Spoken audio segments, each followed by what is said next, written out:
22 years. This is going to be my 23rd. This is my first year as an administrator, principal at the elementary school.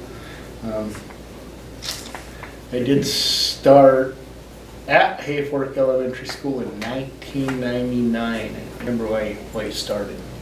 It's all about kids, young kids, your age. Give them a shot to do this type of stuff. So, no, I mean, because I've always been self-contained, so I've taught every class at SNE. I do them all, math and English and science. And just recently I started switching science with Ingrid. About 2006, 2007, so I got my teacher credential, I think in 1999, like I said. Well, I always wanted to kind of come back to Hayfork Elementary School. What prompted me to get the admin credential was definitely family. I always wondered why everybody left here, to tell you the truth. So that and my family always prompted, besides a little stint here or there in Reading for a few months. I've lived in Hayfork forever. So my Hayfork background is I have my whole family here. Grew up right down here by the creek. It was just where we played.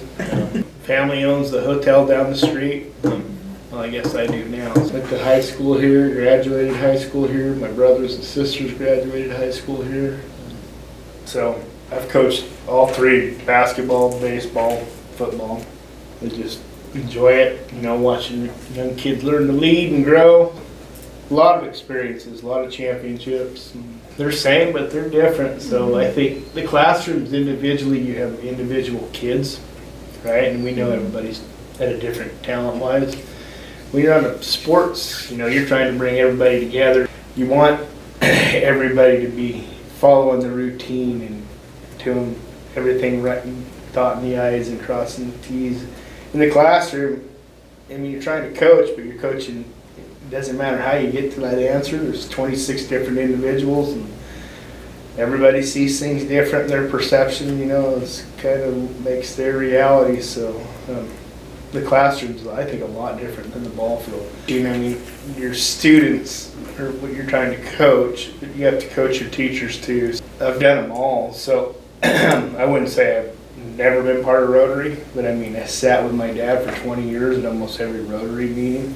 But the community, that is your experience. Get stuck here 50 years, next thing you know everybody. I would say being able to differentiate. You can do both. You can get on the same page with your team and go for, set a goal and try to achieve it. And then if I have to, I can do the hard work myself.